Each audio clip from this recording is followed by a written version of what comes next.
ఏమి నాయనా వచ్చినావా? సంతోషము.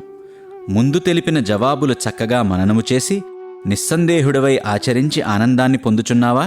స్వామి, అందుకొరకే ఆరాటపడుచున్న మా బోటి భక్తులకు చిక్కిన ఈ అమృత వాక్కులను వృధాపోనిత్తుమా? పాలికందిన పరమాన్నమును పారుబోసుకున్న వారెవరైనా ఉండురా? నిజమైన ఆనందమును పొందుగోరువారు ఎవ్వరూ తమ వాక్కులను వృధాగా పోనీయరు. మిగిలిన వారి సంగతి నాకు తెలియదు. రాత్రింబగళ్ళు తమ జవాబులనే తలంచుచూ ఆచరించుచున్నాను స్వామి.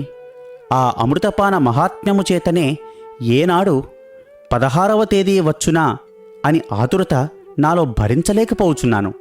దినములు లెక్కవేయుచూ వేచియున్నాను. ఇట్టి ఆరాటమునే భక్తుడు కలిగియుండవలెను.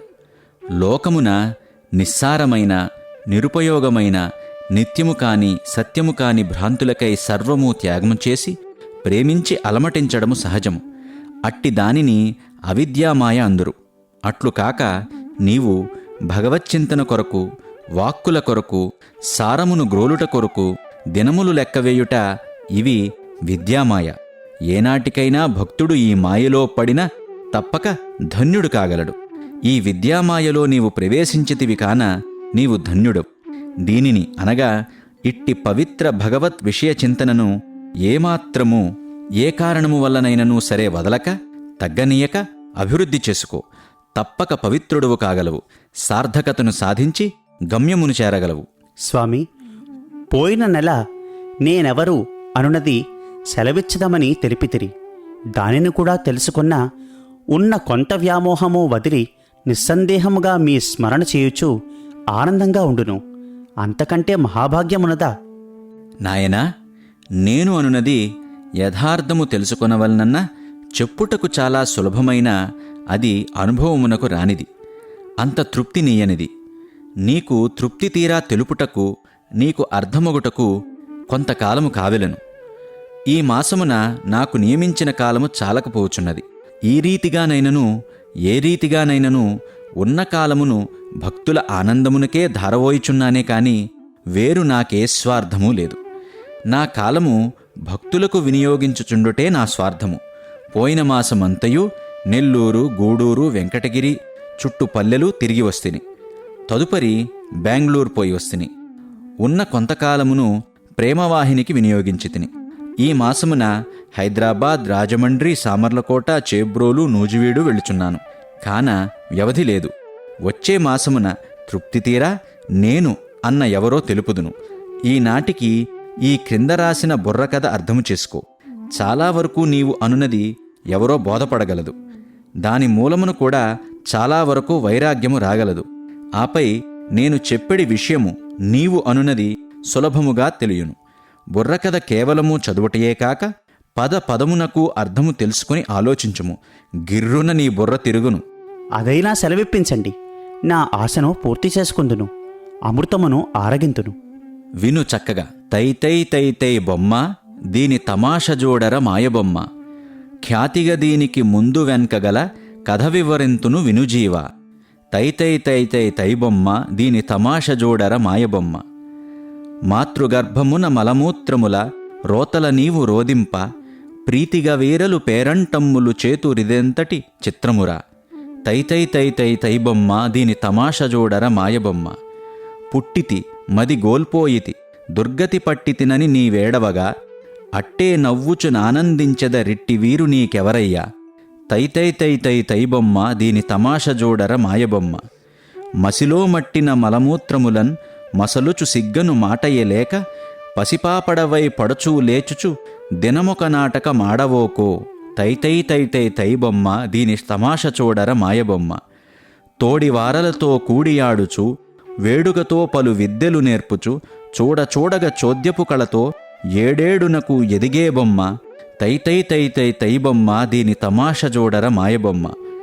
పతియని సతియని సరసభావమున జతజేరుచు సంసార రంగమున, అతి కౌతుకమున నంతకన్ననిక అన్యము లేదని అడితిరే.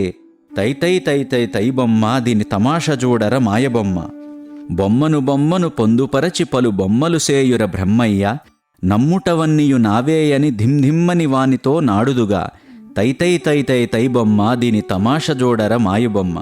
ధనము గూర్చునెడ దాచిపెట్టునెడ దాని బెంచనది చనినపుడున్ తనువుతోడ నీ మనసుతోడ నీ తాండవమెన్నగ తరమౌనా తైతై తైతై తైబొమ్మ దీని తమాష చూడర మాయబొమ్మ కామము క్రోధము గట్టికోలగా తామసంబుముకు దాడులుగాగన్ కామినియున్ కనకంబు చేతిలో గంగిరెద్దులై గంతులు వేసి తైతై తైతై తైబొమ్మ దీని తమాష చూడర మాయబొమ్మ సాగుచున్నదని లోగిన వారిని సంకటపెట్టుటె సంతసమ ఈగకాలి ఎంతే వికటించిన నీ గతి తైతకలే గదా తైతై తైతై తైబొమ్మ దీని తమాష చూడర మాయబొమ్మ ఉరిమి చూచుచును కరములూచుచును వడనెరుగని శివమెందుచును అరచుచు నెగురుచు నందరు నవ్వగ ఆగ్రహమును దయ్యము పట్టిన తైతై తైతై తైబొమ్మ దీని తమాష చూడర మాయబొమ్మ చదువెందులకను సంగతి మరచి ఉదరపూర్తికై ఉరుకులెత్తుచు ఎదుటి గొప్ప సహింపకేడ్చుచు సతమతమయ్యే చదువుల బొమ్మ తైతై తైతై తైబొమ్మ దీని తమాష చూడర మాయబొమ్మ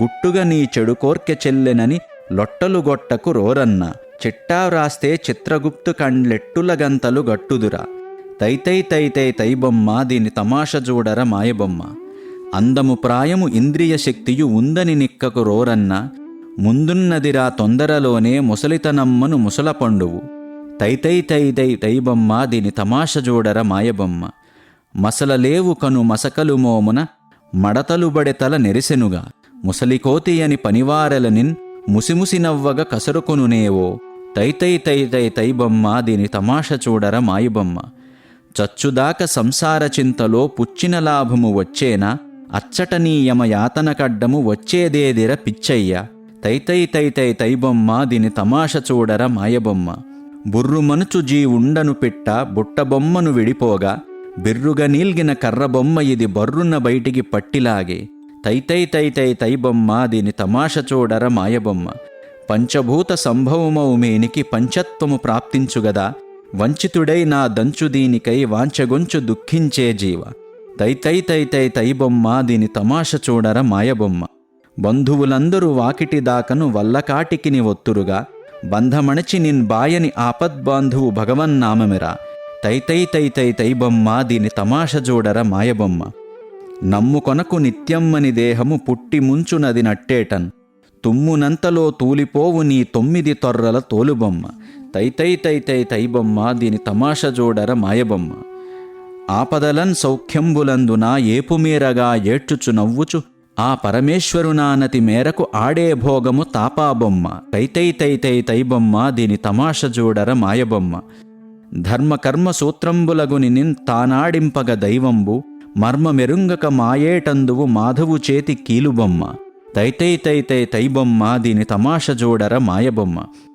తరతరమును సుస్థిరమనిపించుచు పరమావస్థల పాలుసేయుచు మరు నిమిషంబిది మరుగుపడునురా పరమాత్ముడు సల్పిన మాయబొమ్మ తైతై తైతై తైబొమ్మ దీని తమాష చూడర మాయబొమ్మ చెట్టై పుట్టై చీమై దోమై చిలుకై కొండ చిలువయనై పుట్టుచుగిట్టుచు కొట్టుకొనుచును గట్టే వెదుకని కర్మజీవ తైతై తైతై తైబొమ్మ దీని తమాష చూడర మాయబొమ్మ అరుదుగ దొరికెను నరజన్మంబిది అరనిముసము వృధాపరకురా తెరువు నెరిగి చని పరమాత్మునిగని చిరసుఖముందర చింతజీవ తైతై తైతై తైబొమ్మ దీని తమాష చూడర మాయబొమ్మ నీ అదృష్టమున సాయి కృష్ణుడై ఆ అఖిలేశుండగుపడరా హాయిగా సత్యసాయి నాత్మలో అరయుచు నిను నీవే ఎరుగమురా తైతై తైతై తైబొమ్మ దీని తమాష చూడర మాయబొమ్మ నీటుగా మాటలు కోటి పల్కినా నీ కడుపింతయు నిండదురా సూటిగనాత్మజ్యోతిని కన్ననే ఆట విడుపు నీ కగునయ్యా తైతై తైతై తైబొమ్మ దీని తమాష చూడర మాయబొమ్మ వ్యర్థంబగు నీ వెర్రి బుర్రకథ వినియజ్ఞానము విడుముజీవ సార్థక సత్యసాయి బుర్రకథాకని ప్రజ్ఞానములో కనరన్న తైతై తైతై తైబొమ్మ దీని తమాష చూడర మాయబొమ్మ ఆహా తెలిసెను దేహము బుద్ధి మనసు చిత్తము ఇవి ఏవియో నేను కాదని స్పష్టముగా తెలిసినది ఇవి ఏవియో నేను కానప్పుడు ఆత్మయే నేను అనునది అర్థమైనది ఆత్మయే నేనన్న ఆత్మ పరమాత్మయే కాన అంతా పరమాత్మయే నేను అనునది దేహ బుద్ధులను నమ్ముకొని అజ్ఞానమున అవే నేను అను భ్రాంతి వల్ల ఇన్ని కష్ట నష్ట దుఃఖములకు గురియగుచున్నాము నిజము నిజము తమరు చెప్పినవన్నీయు పూసగుచ్చినట్లు అనుభవించుచునేయున్నాము అబ్బా ఎంత సత్యము, ఎంత సత్యము! ఈ ఒక్క బుర్ర కథ విన్నను చాలు, బుర్రలు గిర్రున వైరాగ్యము వంకకు తిరుగును. స్వామి, మొదట మీరు వ్యవధి లేదని తెలుపగానే కష్టపడి తిని, అయితే అది పూర్తి అజ్ఞానము. మా స్వామి ఏనాటికి ఎవ్వరికీ నిరాశ కాని కష్టము కాని కలిగించడని తెలిసియూ అట్లు తలంచుకుందుము. అనుకున్న దానికంటే అధిక ఆనందమునే అందించితిరి. మీ దయ ఏమని వర్ణింతును? మా బాధలు మీరు ఏనాటికి సహించలేరని కార్చు కన్నీటి బొట్టుకు కరుగు సాయి అను యథార్థమునకు ఇదియే సాక్షి. సెలవు. మంచిది, వెళ్ళిరా. నాకు కూడా వ్యవధి లేదు. ఊళ్లకు వెళ్ళు వారందరినీ చూచి పంపవలెను.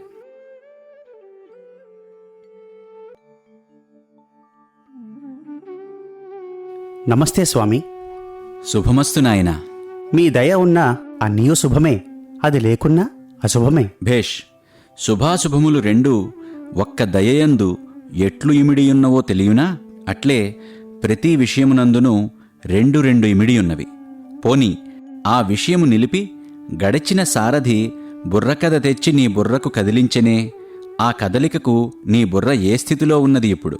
అబ్బా, ప్రతి విషయము పూసగృచ్చినట్లు అంతా వట్టి తోలుబొమ్మ ఆటగానే తోచినది. అంతా యథార్థమే. అన్నీ తెలిసియు అనుభవించియు తిరిగి ఈ మనసు మరిచి వానికై భ్రమించుచుండును. ఇది ఏమి విచిత్రము స్వామి! నాయనా, మనస్సు అనేకమైన వృత్తులతో కూడినది. అది ఎల్లప్పుడూ వాసనల బట్టి పోవుచుండును. అది దాని నైజము. అయితే దానిని తప్పించ వీలే కాదన్నమాట. అట్లయినా ఇంక మార్గము? కడకు దీని వాసనల్లోనే మునిగి కృంగవలసినదేనా స్వామి? పిచ్చివాడా, మార్గము లేకేమి? అందులోనే మునిగి కృంగవలసిన అవసరము లేదు. దానికి నైజగుణమున్నను దానిని మార్చుకొనవచ్చును. బొగ్గుకు దాని నైజగుణము దానిలో చేరిన నలుపే. అయితే అంతే అని తలంచరాదు. అందులో అగ్ని ప్రవేశింపగనే ఎర్రగా మారును. అట్లే మనసు ఎల్లప్పుడూ అంధకారమైన వ్యామోహములలో సంచరించుచున్నను దానిలో భగవదనుగ్రహముచే జ్ఞానాగ్ని చేరిన దాని నైజగుణము మారి భగవత్ సంబంధమైన సాత్విక గుణము వచ్చును. స్వామి, అంతఃకరణమని అందురే, అది ఏమి? మనసును కూడా అట్లు పిలుతురు. అసలు అర్థము కరణములనగా ఇంద్రియములు, అంతఃకరణములు అనగా లోపలి ఇంద్రియములు. లోపలి ఇంద్రియములు, బాహ్య ఇంద్రియములు అని రెండా? అవును మరి. బాహ్యేంద్రియములనే కర్మేంద్రియములనియు లోపలి ఇంద్రియములనే జ్ఞానేంద్రియములనియు అంటారు. స్వామి, కర్మేంద్రియములేవో జ్ఞానేంద్రియములేవో సెలవీయండి. నాయనా, శారీరకంగా చేయు ప్రతి కార్యము కర్మేంద్రియ సంబంధమే. ఇట్టి కర్మేంద్రియములైదు. అంతర్ముఖముగా జ్ఞానము స్వీకరించువానికి జ్ఞానేంద్రియములని పేరు. అవియే శబ్ద, స్పర్శ, రూప, రస, గంధములని 5. ఈ రెండింటినీ చేర్చి దశేంద్రియములని పిలుతురు. అయితే ఇవి రెండూ చేరి చేయు పనేమి? ఇవి చేయు పనికి మనసుకు సంబంధమేమి? నాయనా, అసలు ఇవి ఏ కార్యము చేసినను మనస్సంబంధము లేక ఏమీ చేయలేవు. కర్మేంద్రియములు ప్రపంచమందలి కర్మలనాచరించి వాని మూలమున జ్ఞానమును స్వీకరించును. జ్ఞానేంద్రియములు మంచి చెడ్డల వివేకమును వేర్పరిచి మనసు ద్వారా ఆ ఆత్మకు అందించుచున్నవి. అసలు మనస్సే లేకున్నా ఆత్మకు ఇవి అందుటెట్లు? మనము ఒక ప్రవాహమును ఇవతలి ఒడ్డు నుంచి అవతలి ఒడ్డుకు దాటవలెనన్నా పడవ, తెప్ప, నెట్లు ఆధారముగా తీసుకుని పోదుమో అట్లే ప్రకృతి సంబంధమైన కర్మ జ్ఞానేంద్రియములు ఆవలి ఒడ్డు అయిన ఆత్మను చేరవలెనన్నా మనస్సుకు బోటును తోడుపాటుగా స్వీకరించవలను. లేకున్నా చేర వీలు కాదు. అట్లయినా ఇంక బుద్ధి, చిత్తము అందురే, అవెక్కడుండును? అవి ఇందులోనే ఉన్నవి. జ్ఞానేంద్రియ కర్మేంద్రియములు 2 చేరిన వానిని దశేంద్రియములని అందురు. ఆ దశేంద్రియములలో 4 వేరు చేసి అంతశ్చతుష్టయ ఇంద్రియములని పిలుతురు. ఆ 4 మనస్సు, బుద్ధి, చిత్తము, అహంకారము. బాగుంది. అన్నీ అందులోనే ఉన్నాయన్నమాట. జీవితము తమాషాగా ఉందే. అయితే స్వామి, ఇవి చేసే పనులేమి? మనసు వస్తువును గ్రహించును. బుద్ధి సంకల్ప వికల్పములను పరిశీలించును. చిత్తము వాని మూలమున తన యథార్థమును తెలుసుకొనును. అహంకారము సంకల్ప వికల్పముల మార్చుచు జ్ఞానమును జారవిడుచుకొనుచుండును. ఇవే వీని పనులు. అయితే స్వామి, తెలియక అడుగుతును, ఇవి దేహములో ఎక్కడెక్కడ నివాసము చేయును? సరి, సంతోషము మనసు కోటరములో, బుద్ధి వాక్కులో, చిత్తము నాభిలో, అహంకారము హృదయములో నివాసము చేయును. భలే బాగుంది. అయితే ముఖ్యముగా బుద్ధి అహంకారము సరియైన స్థలములో ఉన్నవి. ఇవే ఈ లోకమున కష్టనష్టములకు కారణమగుచున్నవి. కాన తమ మాటను పట్టి చూస్తే ఈ రెండు స్థలములు చక్క చేసుకున్న కష్టనష్టములుండవన్నమాట. చక్కగా గమనించావు. అదే సరియైనది. మొదట వాక్కును సరిగా ఉపయోగించిన నీ బుద్ధి సరియైన మార్గమున నడుచుచున్నదని గుర్తు. అహంకారమును అణగద్రొక్కి దానిని నీలో చేర్చుకొన్న హృదయము బాగున్నదని గుర్తు. కాన ఈ రెండింటియందు జాగ్రత్త వహించితినేని మనశ్చిత్తములు మంచి వృత్తులలో ఉండును. అప్పుడు ఏ బాధలు కష్టములు కలుగవు, రావు. అయితే ఇందు నేను అనునది ఎవరు? వీరిని అనుభవించున్నది ఎవరు? సరియైన స్థానానికి వస్తివి. ఇందులో ఏవియూ నీవు కాదు. ఇవి అన్నీయూ శరీరము నాది అని ఉన్నంతవరకు ఉండునవే, కొన్ని వృత్తులలో చేరినవి. దీనినన్నింటినీ ఆలకించుచున్న ఆత్మవే నీవు. ఈ వృత్తుల సుఖదుఖములు, పాపపుణ్యములు, కష్టనష్టములు కేవలము దేహ సంబంధమాత్రమే కాని నీకు లేవు, రావు. నీవు ఆత్మవు. ఈ యథార్థమును తెలియనంతవరకు నాది నేను అను వ్యామోహమున నిద్రించుచూ ఉందురు. ఆ నిద్రలో కష్టము నష్టము దుఃఖము నీవు తలంచవు, అనుభవించవు. అట్లే వ్యామోహమును వదులుకొని జ్ఞానమున మేల్కొనగానే ఇవి అన్నీయూ నేను కాదు, ఆత్మనే నేనని దృఢముగా తెలియుము. అయితే స్వామి, ఈ మనస్సు బుద్ధి చిత్తము అహంకారము ఎవరి నిమిత్తమై ఇన్ని కార్యములు చేయుచున్నవి? ఒకరి నిమిత్తమేమీ కాదు, వాని నిమిత్తమవి చేయుచున్నవి. అన్నీ ఆలకించునట్టి ఆత్మ యొక్క నీడ అయిన జీవి వీని అన్నిటి కార్యములు నావే అని ధరించిన శరీరబంధముతో వ్యామోహించి ఇన్ని నాటకములాడును.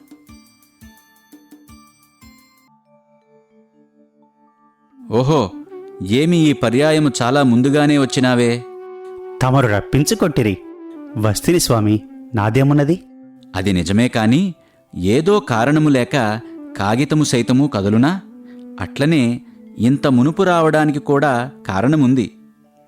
మరేమీ లేదు స్వామి. కేరళ గవర్నరు గారైన రామకృష్ణారావు గారి ఆహ్వానముపై తాము తిరువనంతపురం 16వ తేదీన బయలుదేరిపోవచ్చున్నారని వార్త విని ఆ సమయమున పోయినా సంభాషించునంతటి అవకాశం ఉండునో ఉండదో అని ఇంత మునుపే వస్తిని. క్షమించండి. మంచిదే చేసితివి. దానిని క్షమించమని కోరుటెందుకు? అసలు చెడ్డ చేసిననే క్షమించమని కోరకూడదు. అట్టిచో మంచిని కూడాను క్షమించమని కోరుటెందుకు? చెడ్డను మాత్రం ఎందుకు క్షమించమని కోరకూడదు స్వామి? చెడ్డను క్షమించుమనియు మంచికి ఫలమివ్వమనియు రెండునూ కోరకూడదు. మంచిని చేయుట మానవ కర్తవ్యము. కాన దానికి అదే ఫలము, ఇంక వేరు ఫలమెక్కడున్నది? అందులో ఆనందమే నీకు ఫలము. ఇంకా చెడ్డను చేయుట మానవ కర్తవ్యమునకు వ్యతిరేకము. అట్టి దానిని చేయనీయక చేసిన దానిని తెలుసుకొని పశ్చాత్తాపపడి మరొక తూరి అట్టివి చేయక మెలంగునట్టి తెలివిని ఇవ్వమనియు తెలివితో పాటు వివేకమును ప్రసాదించమనియు కోరవలెను. దానిపై శిక్షించి రక్షించుట, క్షమించుట, సరిచేయుట అతని అనుగ్రహమున ఉన్నది. భలేగా ఉంది ఈ విషయం. ఇంకపై అట్లే చేతులు స్వామి. పోనీ పుట్టిన పండుగకు ఇచ్చిన రత్నములను భద్రపరిచి వినియోగించుకున్నావా? సాధ్యమైనంతవరకు శక్తిలోపము లేకుండా తమరిచ్చిన బుద్ధి మేరకు నడుచుకున్నాను. సాధ్యమైనంతవరకు అనునదేమి? మీబోటి భక్తులకు అంతకంటే వేరు పనేమి సాధ్యము కాకేమి? శ్రద్ధ ఇచ్చా ఉండవలను కాని కర్తవ్యమును నడుచుకుంట కష్టము కాదు. స్వామి, ఇచ్ఛా శ్రద్ధ ఉండియు అనుకూలత లేక అర్థము కాకున్న ఆచరించుట కష్టమని తమరే తెలిపితిరి కదా. అట్లయినా అనుకూలత లేక అర్థము కాక ఈ రెండునూ నీలో ఉన్నవన్నమాట. అర్థము కాకున్న అడుగు, అనుకూలత లేకుండటకు నీకున్న అడ్డేమి? సందేహమే పెద్ద అడ్డు. దానికి మించిన అడ్డు వేరేమున్నది? ఇన్ని వినియు అప్పుడప్పుడు మాకాగ్రహం కలుగుచునేయున్నది. అది ఏమి కారణమో ఏమో. అది ఎందుకనా? మేము నిజముగా ఆత్మస్వరూపులము అనునటువంటి నమ్మకము మీపై మీకు లేకుండుట మొదటి కారణము. రెండవది మానవత్వముతో ఉన్న దైవత్వమును మానవునిగా భ్రమించి విషయవాంఛలతో తికమకలు పొందుట. ఈ 2 కారణముల వల్లనే ఇట్టి పిశాచము మీపై పూనుచున్నది. అట్లు కాకుండా మానవత్వముతోనున్న పరమాత్మను పరమాత్మగా భావించి పరమాత్మతత్వమును ప్రతిష్ఠించుకొన్న ఈ సందేహ పిశాచి మీలో చేరదు. ఒకదానిలో ఒకటి చేర్చి నిరూపించునట్టి అధ్యాసను మానుకొనుము. అదుగో అర్థము కాని పదములు తమరు అప్పుడప్పుడు సెలవిచ్చుచుందురు. వానితో మరింత తికమక కలుగుచుండును. స్వామి, అర్థము కానివి నేనెన్నటికీ మీకు చెప్పను. మీకు అర్థము చేసుకుని శక్తి లేక అట్లు బాధపడుదురు. అసలు అట్టి పదముల అర్థములు మీరు తెలుసుకొనవలననియే నేనా పదములను చేర్చుచుందును. ఇప్పుడు నే చెప్పిన విషయములలో అర్థము కాని పదమేది? ఏదో అధ్యాస అని అంటిరి. అంటే ఏమి స్వామి? పిచ్చివాడా, అది తెలియదా?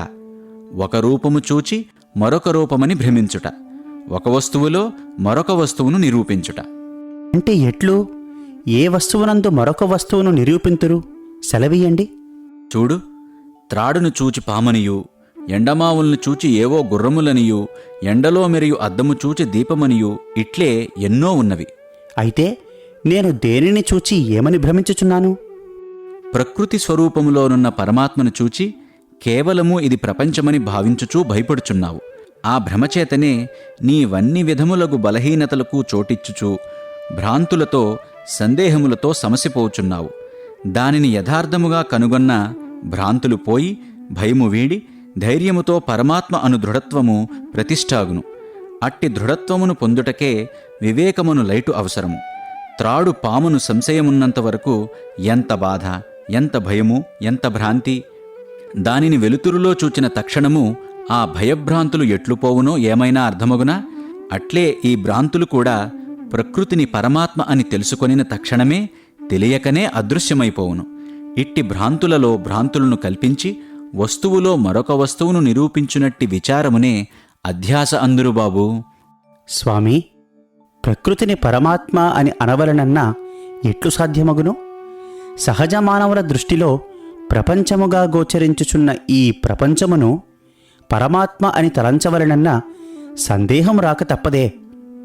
అది నిజమే నాయనా. అయితే విచారణతో యథార్థమును చూచిన ఈ దృశ్యము కూడా పరమాత్మ వల్లనే కాన్పించును. నూలు లేక బట్ట అయినదా? అయితే ఆ గుడ్డకు సైతము నూలే కదా ప్రధానము. అయితే బట్టను నూలనరు, నూలును బట్ట అనరు. ఇట్టి సంబంధమే ఈ ప్రకృతికిని పరమాత్మకును కూడా. పరమాత్మ అను నూలు వల్లనే ప్రకృతి అను బట్ట ఏర్పరుచున్నది. అట్లున్నప్పుడు నూలు వేరే బట్ట వేరే అయినదా? లేదే.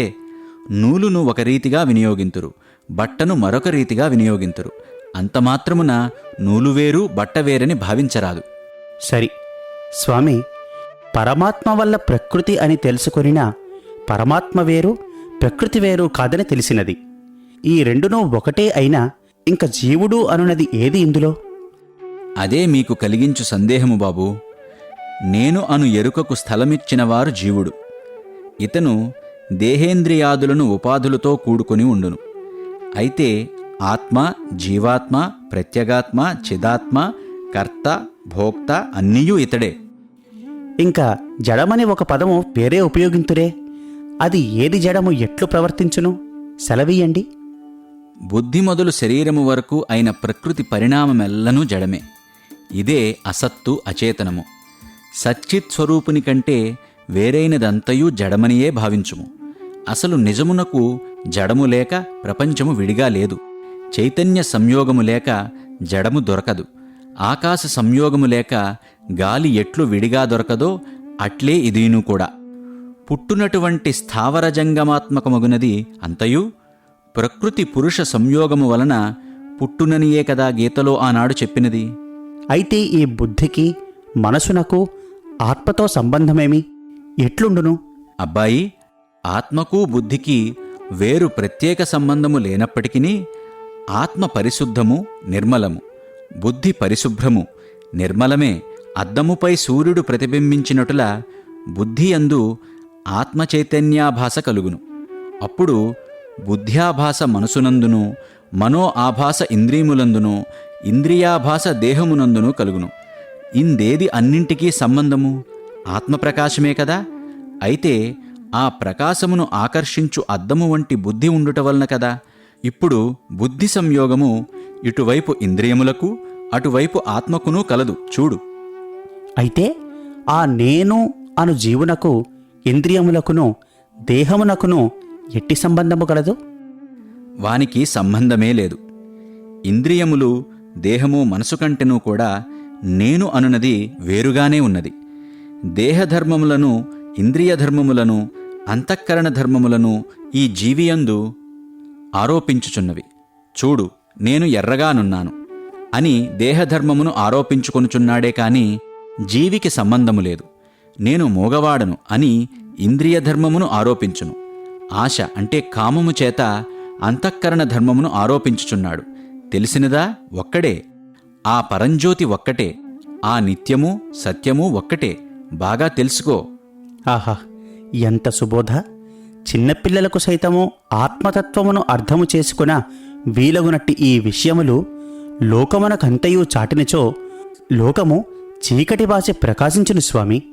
అందుకనే నీతో సంభాషించు ప్రతి ఒక్కటి అందరికీ అంది అందరూ ఇట్టి యథార్థమును తెలుసుకొనవలననియే సూర్యుని కిరణములు అద్దముపై, అద్దము ప్రకాశము మిద్దెపై, మిద్దె ప్రకాశము నేత్రముపై పడినట్లు నా సుబోధ ప్రకాశము భక్తుడను నెపముపై వాని సంభాషణ సనాతన సారథి అను మిద్దెపై, దాని కాంతి లోకము యొక్క శాంతిపై పడవలననియే ఈ సందేహ నివారిణి అను సంకల్పమును నేను సంకల్పించినది.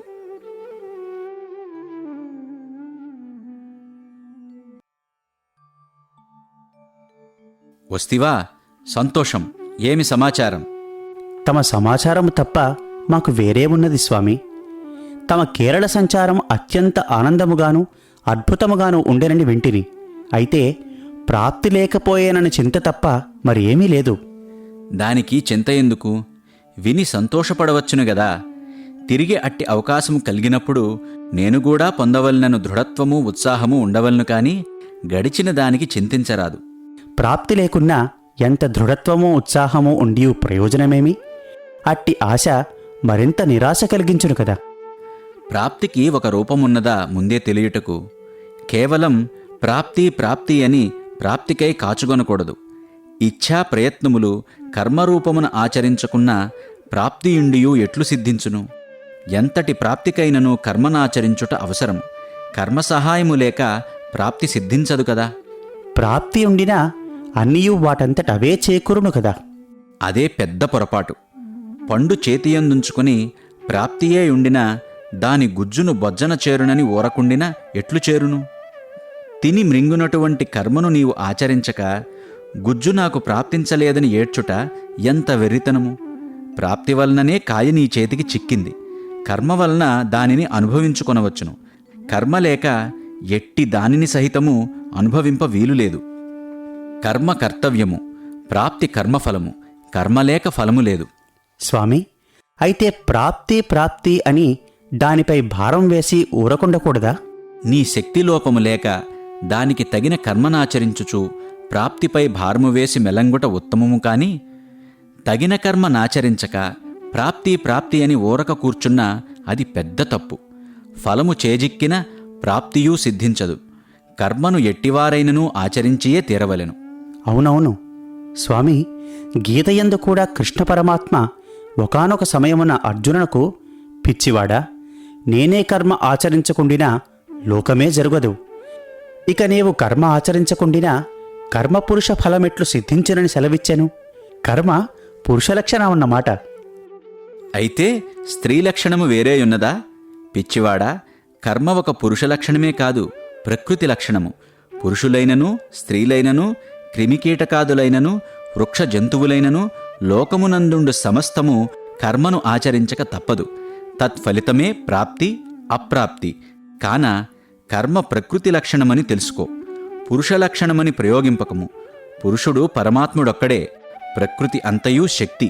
స్త్రీ మీరందరూ పురుషులు కారు, జాగ్రత్త. అట్లయినా స్త్రీ పురుషులని ప్రకృతి సంబంధమునందు కూడాను ఒక మార్పు కనిపించుటేకాక ఆచరించుచూ అనుభవించుచూ ఉన్నామే. అట్లుండియు అందరూ స్త్రీలనుట ఎట్లు సాధ్యమగును స్వామి? అనవలనన్నను వీలు కాదే. బాబూ, ప్రకృతి సంబంధమునకు మీరట్లు భావించవచ్చునే కాని యథార్థమునకు అట్లు కాదు. ఇవన్నీయు లోకానుభవము కొరకు లోకపు వాడుక యొక్క అర్ధనామములు కాని యథార్థనామములు కాదు. ఇవి వేషములు. పురుషుడు కొన్ని కొన్ని నాటకములందు స్త్రీ వేషము వేయును. అంత మాత్రమున వాడు స్త్రీయగున. కొన్ని కొన్ని సమయములందు స్త్రీ పురుష వేషమును ధరించును. అంత మాత్రమున స్త్రీ పురుషుడగునా? ఇవి ఈ ప్రకృతి నాటకముల కొరకు ధరించిన వేషములు, పెట్టిన పేరులే. కాని ప్రకృతి అంతయు శక్తిమయమైనప్పుడు ఎన్ని వేషములు వేసినా శక్తియే కాని పురుషుడు కాడు. అసలు పురుషుడు ఒక్కడే. అతడే శివుడు. అతడే ఆత్మ. అట్టి ఆత్మ అందరియందు చేరియుండుట తప్ప చేరినంత మాత్రాన అందరూ పురుషత్వమును పొందరు. ఇది అంతయు ఒక నాటకరంగము. అందులో వేషములు కథలు వేరువేరు. చూడు, బాలికల పాఠశాలలో ఆడ మగ వేషములు రెండునూ బాలికలే వేసినట్లుగా ప్రకృతి రంగములో శక్తే ఇన్ని వేషములు వేసి నటించి అనుభవించుచున్నదే కాని యథార్థమిది కాదు బాబూ. ఏమో స్వామి, ఇవన్నీ వింటుంటే ప్రపంచము అర్థమే కాదు. ఒకవైపు చూసిన సత్యమనియు మరొక వైపున అసత్యమనియు ఏది దృఢముగా లేక ఉన్నది. అందుకనే ఏదియూ సత్యము కాదని అసత్యము కాదనియే ఈ జగత్తును మిథ్యయని పిలుచుట. ఆ మిథ్యాలోకములో జనించినవాడవు కనుక నీ మనసు కూడాను దీనిని నమ్మక మిథ్యారుణములతోనే ప్రవర్తించుచున్నది. అట్లయినా ఈ మిథ్యా విషయముల సమాచారము మాని సత్య విషయమై ఆ పురుషుడెవరో అదైనా కొంత తెలుపండి స్వామి. నిజముగా పురుషునకు చావు పుట్టుకలు లేవు. రూపాంతరముగాని లేదు. అతడు చిత్స్వరూపుడు. అతని స్వరూపమే జ్ఞానము. జ్ఞానమే అతని స్వరూపము కాని ధర్మము కాదు. ఈ జ్ఞానము సహితము కొన్ని సమయములందుండి కొన్ని సమయములందు పోవునది కాదు. వెలుగు దేనికి స్వభావమో దానిలో చీకటి సుంతైననూ ఉండదు. ప్రపంచము వలన సూర్యునికి ప్రకాశము కలుగలేదు. ప్రపంచముండినను లేకుండినను సూర్యుడు ప్రకాశించుచునే ఉండును. దేనికి ఏది స్వభావమో అది ఏనాటికీ పోదు. పురుషుడు స్వప్రకాశకుడు. అతడు సదా జ్ఞాత విషయుండు. చిత్తమున ఏ వృత్తి కలిగినను అతనికే తెలియను. చిత్తమునకు ఒకప్పుడు తెలియుట మరొకప్పుడు తెలియకుండుట కలదు. కాని పురుషునకట్లు కాదు. అతడు అపరిణామి. పరిణామికి మారుట స్వభావము కాన చిత్తము పరిణామి. పురుషుడు జ్ఞానస్వరూపుడు కాన అతని జ్ఞానమునకెన్నడునూ మార్పురాదు. పురుషునిలో వ్యాపారము సంచరింపదు. క్రియలేకపోయియు ప్రకాశరూపతయే పురుషుని స్వరూపము. నేలలో పాతిన విత్తు చెట్టుగా పరిణమించును. చెట్టు విత్తు యొక్క స్ఫుటమగు రూపము. విత్తు చెట్టు యొక్క అస్ఫుట రూపము. ఈ పరిణామ మూలమున బీజశక్తియు శక్తి వ్యాపారమును కలవు. విత్తురూపు చెట్టుగా మారును. ఇది పరిణామము. పురుషుడు వికారము పొందని ద్రష్ట. ఇతని స్వబోధకు కరణముల ఆపేక్ష లేనివాడు. ప్రకృతి సంబంధము కంటే పూర్తిగా వేరైనవాడు పురుషుడు. పురుషుని ఏ క్రియయూ దరియజాలదు నాయనా. అట్లయినా ఇందులో ప్రకృతి ఏది, పురుషుడు ఎవరు స్వామి? ప్రకృతి పురుషులు మూలతత్వములు. దృశ్యభావమునకెల్ల మూలము ప్రకృతి, ద్రష్టభావమునకెల్ల మూలము పురుషుడు. అమూలం మూలం అను న్యాయముచే వీనికి కారణాంతరములు లేవు. కారణము లేనిది అనాది కాన ప్రకృతి అనాది, పురుషుడు అనాది. ప్రకృతి అనాది, పురుషుడు అనాది అయినా ప్రకృతి పురుషుల సంయోగము వలన కలుగు సంసారము ఎందుకు అనాది కాదు? సంసారమున సహేతుకము గాని ఆ హేతుకము కాదు. సంయోగము అవివేక హేతుకము. అవివేక ప్రత్యయము వలన సంయోగము, సంయోగము వలన తిరిగి అవివేకము. ఇట్లు సంయోగము అవివేకముల అనాదిత్వ బీజవృక్షముల చందము. సంయోగమనగా ఏమి? దాని స్థితి ఎట్టిది? ప్రకృతి పరిణామమగు గుణములందు పురుషుని ప్రతిబింబము చూడు. ఒక ఉపమానము. సూర్యుడు నీరు కాదు, నీరు సూర్యుడు కాదు. ఇటులయ్యూ ఈ రెండింటికీ సంయోగమున్నచో ప్రతిబింబం ఏర్పడును. ఈ ప్రతిబింబమునకు జలస్వభావము లేదు, సూర్యప్రభావము లేదు, మరి లేనూ పోలేదు. నీరు కదలినచో ప్రతిబింబము కదలును కదా, మరి ప్రతిబింబమున ప్రకాశము కలదు. ఈ ప్రతిబింబము సూర్యునికి స్వరూపము కాదు, విరూపమూ కాదు. సూదంటురాయి ఇనుము కంటే వేరు, ఇనుము సూదంటురాయి కంటే వేరు.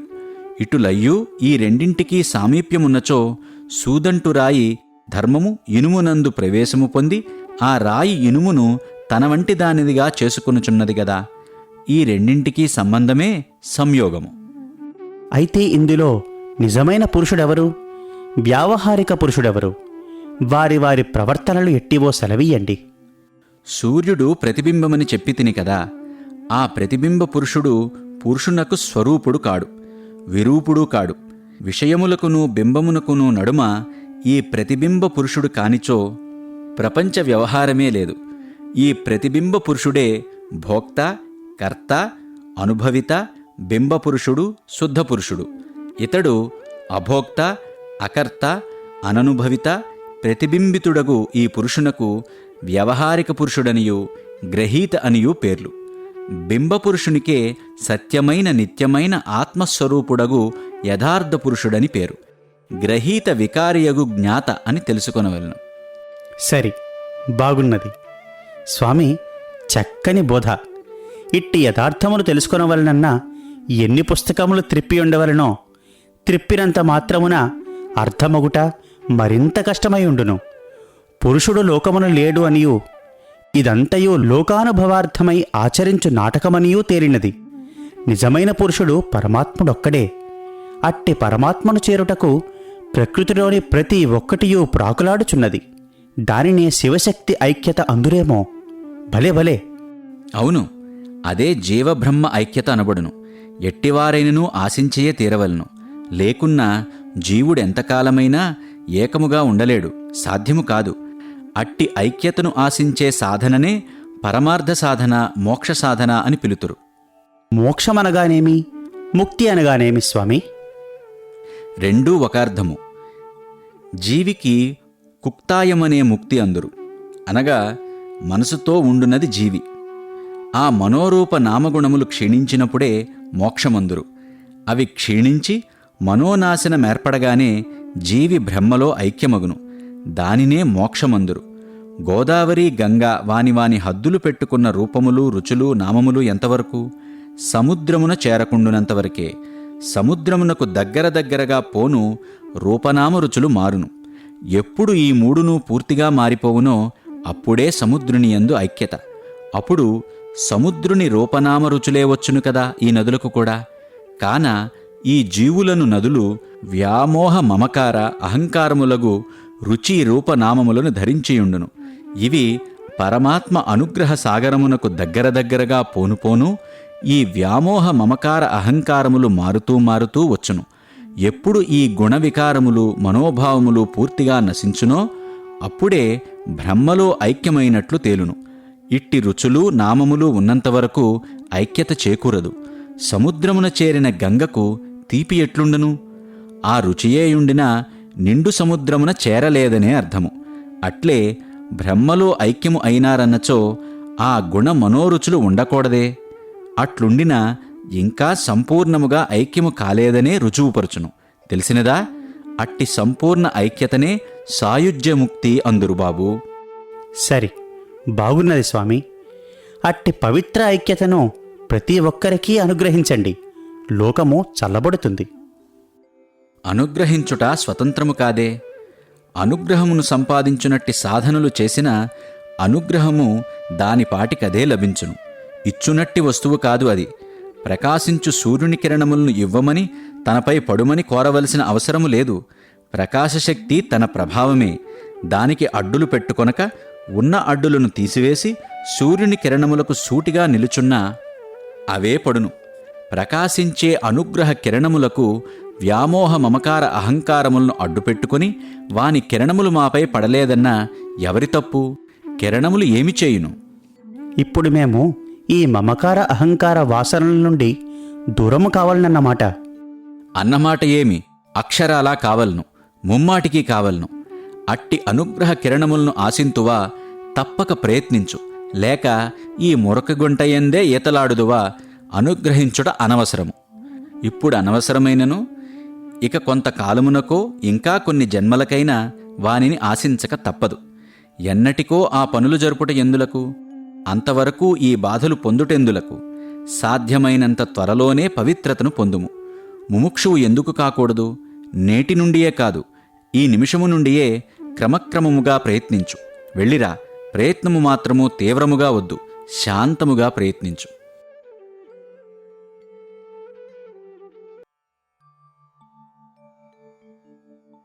ఏమి చాలా ఆనందముగానున్నావే? మానవుడు ఆనందమయుడని తమరే సెలవిచ్చి ఉన్నారు గదా. అయితే ఎల్లప్పుడూ ఇదే మాట యందే, ఇదే స్థితి యందే ఉండవలను కదా. అట్లుంటున్నావా? సాధ్యమైనంత వరకు ప్రయత్నించుచున్నాను. ప్రయత్నమేమి వచ్చినది? యథార్థము తెలిసినా ఒక మాటతో చింత దుఃఖము ఎగిరిపోదా? యథార్థము ఏది స్వామి?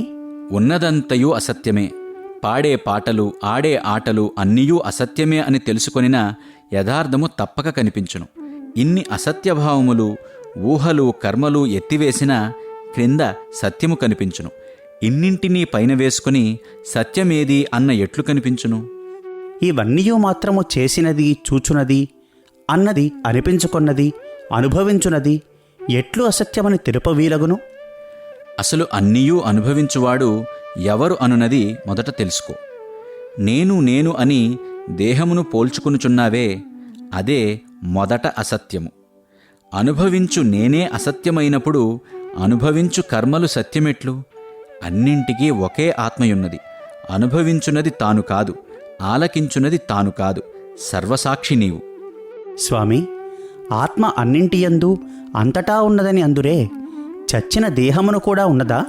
ఓహో, మంచి ప్రశ్నే వచ్చింది. ఇది నీకు వచ్చిన ప్రశ్నయా లేక చచ్చిన మనిషికి వచ్చిన ప్రశ్నయా? నాకే స్వామి. నాయనా, సుషుప్తిలోంచి లేచిన తర్వాత కదా నేనున్నానంటావు. అదే విధముగా శవములో కూడాను ఆత్మ ఉండనే ఉన్నది. అయితే చావు అంటారే, ఆత్మ ఉండినప్పుడు చావు ఎట్లు? నిజముగా విచారిస్తే చావే లేదు, బ్రతుకూ లేదు. చలనము లేని శరీరమును చావనియు, చలనముతో ఉన్న దానిని బ్రతుకు అనియు అందురు. చూడు, స్వప్నములో చచ్చిన శరీరములు, బ్రతికిన శరీరములు ఎన్నియో చూస్తారు. జాగృతి కలిగిన వెనుక అవి అన్నీయూ లేనివే. అదే విధముగా ఈ చరాచర ప్రపంచము లేదు. చావంటే అహంవృత్తి ఉపశమించుటయే. తిరిగి పుట్టుట అంటే అహంవృత్తి పుట్టుటయే. ఇవే జనన మరణములని అందురు.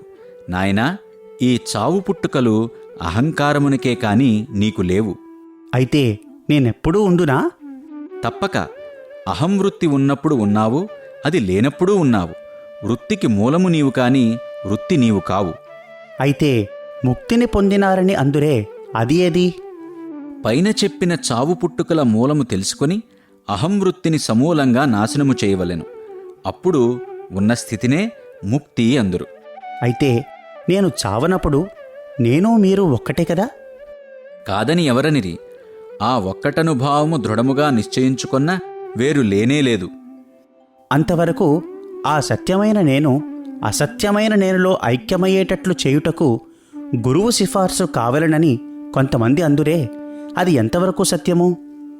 ఇన్ని నేనులు ఉంటే కదా సిఫార్సుకు మరొకరు కావలను. అంతా ఒక్కటే అయినప్పుడు సిఫార్సు ఎందుకు? అయితే ఆ నేను అను అహం పోయేటంతవరకు మాత్రమే చెప్పే నేను, వినే నీవు మాత్రము ఉండవలను. అది వీడిన తర్వాత చెప్పేదెవరితో వినేదెవరు అంతా ఒకటే. ఆత్మ ప్రతిబింబ జీవుడైనాడు, అంతే కదా. అసలు చిదాభాసమనగా ఏమి స్వామి? చిదాభాసం అంటే చిత్తు నుండి అభాసముగా తోచిన అహంవృత్తి. ఈ ఒకటే మూడై, మూడు ఐదై, ఐదు అనేకమైంది. ఒకటిగా తోచిన అహంవృత్తి రజస్తమోగుణ సంపర్కము వల్ల మూడై, ఆ మూడింటితో పంచభూతోత్పత్తి అయి ఆ ఐదింటి వల్ల అనేకం కలిగింది కదా. అది ఏ శరీరము నేను భ్రాంతిని కల్పిస్తుంది. ఆకాశరూపంగా చెప్పవలసి వస్తే చిదాకాశం, చిత్తాకాశం, భూతాకాశం అని మూడు విధములు. అయితే చిదాకాశం ఏది? అది ఏ ఆత్మ. చిత్తాకాశం అంటే? దాని ప్రతిబింబమే చిత్తాకాశం. అదే చిత్తమన్నమాట. ఆ చిత్తము మనోబుద్ధి అహంకారములుగా మారినప్పుడు అంతఃకరణము అంటారు. లోపల పనిచేసే ఇంద్రియాలను అంతఃకరణాలని అందురు. ఆ అంతఃకరణాలతో కూడిన చిదాభానునే జీవుడంటారు. భూతాకాశమంటే ఏమి? చిదాకాశము యొక్క అభాసమైన చిత్తాకాశమే. భూతాకాశాన్ని చూచినప్పుడు చిన్మయమని అందురు. అందుకనే బాబు, మనయేవ మనుష్యాణం కారణం బంధమోక్షయోహ అన్నారు. మనస్సే ఎన్నెన్ని భ్రాంతులనో కల్పించును. అయితే ఆ భ్రాంతి ఎట్లు పోతుంది స్వామి మరి? దానిని మర్మము విచారణ వల్ల తెలుసుకొన్న అనేకం 5 మూడిటిలోనా 3 ఒకటిలోనా లయించి తాను తానుగానుంటాడు. తలనొప్పి వచ్చింది అనుకో, మందువేసి పోగొట్టుకుంటాడు. అప్పుడు మామూలుగానే ఉంటారు. శరీరం నేననే భ్రాంతి తలనొప్పి వంటిది. విచారణ అనే మందు వేస్తే పోతుంది. విచారణ మార్గము అందరికీ పట్టుబడుతుందా? బాబూ, అది పక్వచిత్తులకే పట్టుపడును, కాని అందరికీ అసాధ్యము. పరిపక్వ చిత్తులగుటకు ఎట్లు చేయవలెను? మొదటి స్థానమునకే వస్తివి చూడు. దానికే జపము, ధ్యానము, ఆరాధన, ప్రాణాయామాది యోగాలు ఉన్నవి కదా. క్రమంగా ఆ కర్మల వల్ల పరిపక్వ చిత్తులై విచారణ మార్గానుసారము ఉన్న తన్ను తెలుసుకొనగలరు. పక్వచిత్తులకు ఆత్మ నీకన్నా వేరు కాదు, అంతా ఆత్మయే. అయితే స్వామి, జప ధ్యాన భజనలు మాత్రమే తమరు చెప్పితిరి. పరిపక్వ చిత్తులగుటకు కొంతమంది మౌనము వహింతురే, దాని ప్రయోజనమేమి? మౌనం అంటే ఏమి? ఆత్మస్ఫూర్తియే మౌనము. ఆత్మస్ఫూర్తి లేనిది మౌనమెట్లు ఆత్మ అవుతుంది? ఆత్మస్ఫూర్తి చెందక నోరు మూసుకొని మాట్లాడకుండా ఉన్నంత మాత్రమున మౌనం కాదు. కొందరు మౌనం మౌనం అని అంటారు. కాగితం మీదనో పలకల మీదనో రాస్తారు, చూపెడతారు. అదంతా వ్యవహార మౌనం. కాని మౌనమన్నా ఎడతెగని భాషన్నమాట. దానిని పొందటమనేదే లేదు, సదా ఉండేదే. మరుగుపరిచే విషయవృత్తులను తోసివేయవలనే కాని మౌనం పొందటం ఎవరిచేతనూ కాదు. అయితే చాలామంది వాక్మౌనం చేస్తారే, దానివల్ల ఏమీ ప్రయోజనం లేదన్నమాట. ఉండకేమీ, బాహ్య ప్రతిబంధక నివారణార్థము వాక్మౌనం అవలంబించినా దాని మూలమున ఆలోచన అభివృద్ధి, మితవాక్కు, పరుల అశాంతి బాధలకు గురికాక తన యోచనా చింతనకు ఏకాగ్రత, అంతేకాక వృధా మాటలతో తన మెదడును దుర్వినియోగపరచక వాక్మౌనం వల్ల మెదడునకు అభివృద్ధి, ఆ మెదడుతో స్థిరత్వమునకు స్మరణకు బలము, ఈ ఫలితములు సాధనా సమయములకు తోడ్పడును. అయితే సంపూర్ణ జ్ఞానికి ఇవన్నీయూ అవసరము లేదా? సంపూర్ణ జ్ఞాని లోకమునందే లేడు. వానికి లోకమే అవసరము లేనప్పుడు ఇవన్నీయూ ఎందుకు? అట్లయినా చాలామంది జ్ఞానులు జ్ఞానులు అంటారే, వారెవరు? పైన చెప్పిన మౌనుల వంటివారు. ఊరికే అంతా జ్ఞానమందురే కాని సంపూర్ణ జ్ఞానమున్న వానికి లోకమే లేదు, అంతా ఒకటిగానే ఉండును. అట్టివారు తర్కజ్ఞానులు, లోకజ్ఞానులు కాని యథార్థ జ్ఞానులు కారు. యథార్థ జ్ఞానులు ఎటువంటి వారు మరి? యథార్థ జ్ఞానులు క్షీరే యథాక్షిప్తం, తైలం తైలే, జలం జలే, సంయుక్తమేకతాం యాతి తథాత్మాన్యాత్మవినునిహి అన్నట్లు కేవలం జ్ఞానసిద్ధిని పొందినవాడు పాలలో పాలవలే, నూనెలో నూనెవలే, నీటిలో నీటివలే లీనమైనట్లు స్థూల శరీర పతనానంతరము ఆత్మలో లీనమైపోవును. కొంతమందికి మాత్రము కొన్ని సంస్కారములు మిగిలి ఉండును. ఆ సంస్కారములే సంకల్పరూపముగా నిలిచియుండును. ఆ సంస్కారములు తీరేంతటి వరకు ఇష్టము వచ్చిన దేహముతో లోకములో సంచరిస్తూ ఉండును.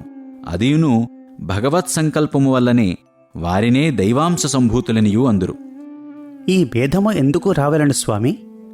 వారి వారి సాధనా సంకల్పములను పట్టి వచ్చును. మామిడికాయలు తిని త్రేపులో ఆ వాసన ఎందుకు రావాలన్నా దానికి ఎట్లు అర్థము?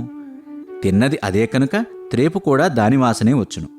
అట్టివారికి కూడాను ఉపాధి ఉంటుందా? లేకున్నా పనులెట్లు చేయుదురు, వారికి కూడా ఉండును. అయితే అతి సూక్ష్మముగా విదేహముక్తి పర్యంతం ఉంటుంది. అది ఎట్లున్నది స్వామి? నీటిపై గీచిన గీత గీస్తున్నంతసేపు కనిపించును, ఆ వెనుక ఉండదు. అట్లే చేస్తున్నంతసేపు ఉండును, కనిపించును, తక్షణమే అదృశ్యమగును. స్వామి, జ్ఞానికి వైరాగ్యము చిహ్నమని సెలవిస్తిరే, ఇది ఎట్లు పొసగుతుంది? అది నిజమే నాయనా. విరాగమే జ్ఞాని చిహ్నము. ప్రారబ్ధవశాత్తు వారికి రాగము కలిగినా అది శరీరానికే కాని తనకు కాదని తెలుసుకొనవలను. ఆ రాగము వల్ల జీవన్ముక్తి సుఖానికి భంగమే కాని విదేహముక్తి జ్ఞానమే ప్రధానము. జ్ఞానము లేకున్నను వైరాగ్యమున్నంత మాత్రమున ముక్తి కలుగునా? పిచ్చివాడా, పక్వము కాక పండవునా? జ్ఞానము లేక వైరాగ్యము లేదు, వైరాగ్యము లేక మోక్షము లేదు. అయితే భక్తి ఏది ఇందులో? మొదటికే వస్తివి. జ్ఞానమునకు మునుపు ఆ రూపముగా నుండును, దానికి మునుపు అనురక్తిగా ఉండును. ఇవి అన్నీయూ ఒకటే నాయనా. అనురక్తి పువ్వు, భక్తి కాయ, పక్వము జ్ఞానము, వైరాగ్యము పండు. ఈ మూడు ఒకటి లేక ఒకటి జరగదు నాయనా. అన్నింటికీ ప్రధానము అనురక్తి అను పువ్వు. అది భక్తి అను కాయగా తయారైన వెనక జ్ఞానవైరాగ్యములను పక్వఫలములు తమంతట తామే స్వరూపములు పొందును. అంతవరకు ఆ భక్తి అను కాయను కాపాడుకుని విధానమే పైన చెప్పిన ప్రార్థనా సాధనలు. అయితే అంతా ఒక్కటే, వేరు లేదను భావమును మాత్రము దృష్టిలో పెట్టుకొనవలెను, వేరే లేదని మెలంగవలెను. లౌకిక మర్యాదలను అనుసరించి అయినా ఇది నాది అని అనవలసి వస్తుంది కదా, అప్పుడేమి చేయవలను? అవును, అనవలసి వస్తుంది. అన్నంత మాత్రాన అన్నీ నేను అనుకుని భేదము పడవలసిన అవసరము లేదే. బండిలో పోతూ బండి నేను అనుకుంటామా? సూర్యుడు చూడు, నీటితో నిండిన చిన్న కుండలోనా, పెద్ద నదిలోనా, అద్దములోనా, పాత్రలపైన అన్నింటిలోనా ప్రతిబింబిస్తాడు. అంతమాత్రాన అన్నీ తాననుకుంటాడా? అవి భిన్నమైనప్పుడు చిందిస్తాడా? ఇది అంతే. నేను శరీరమును అని అనుకుంటే అన్నీ చింతలే. నేను కాదని అనుకుంటే సూర్యుని వలె తనంతట తాను ప్రకాశిస్తాడు. అంతేకాక సర్వత్రా నిండియుంటాడు. అయితే మొదట ఎవరికి వారు తానెవరో అనునది కనుగొనవలనన్నమాట. అక్షరాల దానిని మొదట వెతకవలను. కాని అనధికారులకు ఈ విషయము బోధపడదు. నీవే బ్రహ్మవు అనియు మోక్షమే నీవు పొందియున్నావు అని తెలిపినా దాని అధికారమును గుర్తెరుగని మూర్ఖులు సాధనే చేయక విచ్చలవిడిగా సంచరించి మంచి చెడ్డలనక మెలుగుదురని పెద్దలు ఋషులు స్వానుభవము వల్లనో గురుముఖాంతరము వల్లనో లేక భగవత్ ఆజ్ఞ వల్లనో దానిని సేవా విధాన మార్గమున తెలుసుకొనవలనని అనుభవజ్ఞులు అనధికారులకు తెలియపరచరాదు అని తెలిపిరి. కాని దానిని తెలుసుకొనవలనను ఇచ్ఛా శ్రద్ధ ఉన్నవారు ఆనందముగా అడగవచ్చును. అయితే దానిని ఆచరించవలను. కాని ఆలకించి అంతా ఒక్కటే అన్న ప్రయోజనం లేదు. వానికి అర్థము కాదు. స్వామి, శంకరులు ఆనాడు సెలవిచ్చి ఉండిరి కదా, విశ్వం దర్పణ దృశ్యమాన నగరీ తుల్యం నిజాంతర్గతం అను శ్లోకములో జగత్తు మిథ్య, మాయ అనే దృష్టి సాధారణ జనులకేనా, జ్ఞానులకు కూడా అన్వయించునా? జ్ఞాని దృష్టికి అంతా బ్రహ్మమయంగానే తోస్తుంది. అజ్ఞానిక ఏం చెప్పినా తెలియదు. కాన శాస్త్రములన్నీయూ మధ్యములకే కాని జ్ఞానులకు అన్వయింపవు. అయితే అన్ని సాధనలు విచారణ మార్గమున అణిగినవేనన్నమాట.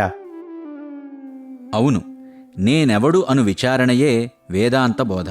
అన్నిటికీ మొదలు చివరను సాధన చతుష్టయ సంపత్తి గలవాడే వేదాంత విచారణకు అధికారి. ఆ నాల్గింటిలో ఆత్మానాత్మ వివేకం, ఆత్మనిత్యం, జగత్తు మిథ్యా అని తెలుసుకోవడమే దాని తాత్పర్యము. అది ఎట్లు తెలుసుకొన వీలగును స్వామి? ఆత్మస్వరూపమేమి అని విచారించడమే. దానికి మునుపు ఎన్నెన్నో సాధనలు చేసి కడపట దానిని అనుసరింతురు. ఏబీసీడీలు చిన్నప్పుడే నేర్పినారు కదా. ఎంఏ బిఏలైనా ఆ ఏబీసీడీలలోనే ఇమిడినవి కదా. ఆ పెద్ద చదువులు ఎందుకంటే నచ్చుతుందా? అంతా చదివి విమర్శిస్తే కదా అన్ని చదువులు ఏబీసీడీలలోనే ఇమిడియున్నవని తెలియను. అన్ని వేదశాస్త్రములు అకారాది అక్షరాలలో అణగలేదా? అట్లా ఉందని శాస్త్రములంతా అనుభవించిన తర్వాత కదా తెలిసినది. అన్ని మార్గములు విచారణ మార్గమునందే అణగియుండును. అయితే కొంతమంది సమాధులని పొందుదురే, వారికట్టి విచారణ సమాధిలో కూడా ఉండునా? పిచ్చివాడా, సమాధిలో ఉన్నప్పుడు విచారణ ఎట్లుండును? నీవు గాఢముగా నిద్రించుచున్నప్పుడు ప్రకృతి సంబంధమైన విచారణ తలంతువా? అట్లే అదియును. సమాధిలో మనస్సు ఉండునా, ఉండదా? నిద్రలో ఏ మనసుండునో అప్పుడు అదే మనసు ఉండును. సమాధిలోనే తురీయ స్థితి అంటారే, ఏమది? అట్టి సమాధిలో ఉన్నవారు కన్నులు తెరుచుకునియుండియూ జాగ్రత్ స్వప్న సుషుప్తులు మూడునూ లేకుండునటువంటి స్థితినే తురీయమని అందురు. వారికెందుకవి ఉండవు? వాటి గుణములేమి?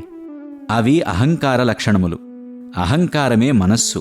అదే అన్ని కార్యములు నిర్వహించును. అది వారి వద్దనుండదు.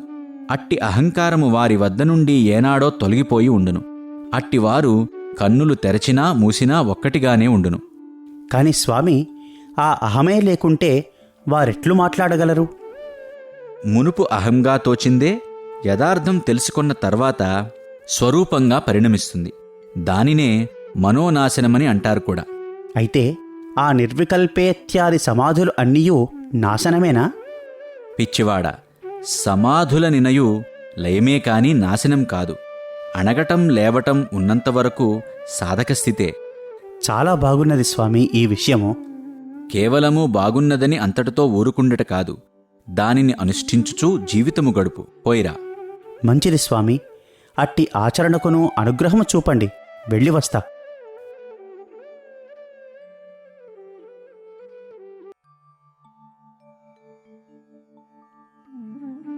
స్వామి, ఒక సందేహము అడుగుదునా? తప్పక అడుగుదునా అనుట ఎందుకు? కొంతమంది బ్రహ్మమును ఆస్తిభాతి ప్రియమంటారే, అట్లన్న అర్థమేమి? బ్రహ్మమునకు వీనికి గల సంబంధమేమి? అదియా, ఆస్తి అంటే ఉన్నది, భాతి అంటే ప్రకాశించేది, ప్రియమంటే తెలిసినదే కదా ప్రియమైనది. ఏది నీకు ప్రియమో అదంతయూ బ్రహ్మమే. ఒక కుక్క నీకు ప్రియమైనదైనా ఆ కుక్క బ్రహ్మమే. ఆ కుక్కకు రూపనామములు ఉన్నవి. నీవు ఇప్పుడు నీ రూపనామములు దాని రూపనామములు వదిలినావంటే బ్రహ్మమే. దానినే భూత ప్రతిబంధమని కూడా అంటారు. రూపనామముల విసర్జనే బ్రహ్మము. అన్ని నామరూపములందు ఒకే బ్రహ్మము ఏకమయ్యున్నది కదా, అదే ఆస్తి. ఇది ఉన్నది అని చూచేటందుకు ఒకడుండవలను కదా, ఆ చూచే తెలివే భాతి. అది కావాలే, ఇది చూడాలే అన్నది ఉంటే కదా చూచేది వినేది. అదే ప్రియము. ఈ మూడునూ సహజ స్వరూప లక్షణములు నాయనా. అయితే సచ్చిదానందమంటారే, అది ఏది మరి? పిచ్చివాడా, అంతా ఇదే. దీనినే సచ్చిదానందమని కూడా అంటారు. స్వామి, ప్రియము కూడా సహజమే. అయితే దేనిని చూచిననో ప్రియమే ఉండవలను కదా. తేళ్లను, పాములను, విషపురుగులను కాని మరే ఇతర క్రూర మృగములను కాని చూచినా ప్రీతి రాదే. నీకు ప్రీతి లేకుండవచ్చును. అయితే ఏ జాతికి ఆ జాతిపై ప్రీతియుండును కదా. దొంగకు దొంగను చూస్తే ప్రియము, భక్తునకు భక్తుని చూస్తే ప్రియము. అట్లాగే ఒక్కొక్కటికి దానిపై ప్రియముండియే తీరును. ఇప్పుడీ లోకమున ఆస్తి, భాతి, ప్రియముల తెలుపు ఉదాహరణములు ఏమైనా ఉండినా తెలుపండి స్వామి. పైదంతయూ అర్థమగుటలేదు. పిచ్చివాడా, ఏవైనా ఉంటే తెలిపితివే, లేనిదేది? అంతా బ్రహ్మమే కదా. చూడు, ఒక చిత్రమునకు పోదువు. అయితే అక్కడ చిత్రపటము ఎప్పుడూ ఉన్నది కదా, అదే ఆస్తి. చూచేవాడుండును కదా, వాడు నీవే అనుకో. నీవే భాతి, ప్రియము. నామరూపములతో కూడిన చిత్రాలు వస్తుంటాయి, పోతూ ఉంటాయి. వానిని భ్రమించక తోసివేస్తేనూ ఉండే తెర ఉండనే ఉన్నది కదా. అక్కడ ఒక జాగ్రత్తను కనుగొనవలను. ఒక రంధ్రము నుండి వచ్చే సన్నని కాంతితో తెరమీద బొమ్మలను చూస్తాము. ఆ ఆవరణరహితమైన పెద్ద లైటే వస్తే బొమ్మలు కనుబడినా అంతా ఒకే వెలుతురుగా ఉండును.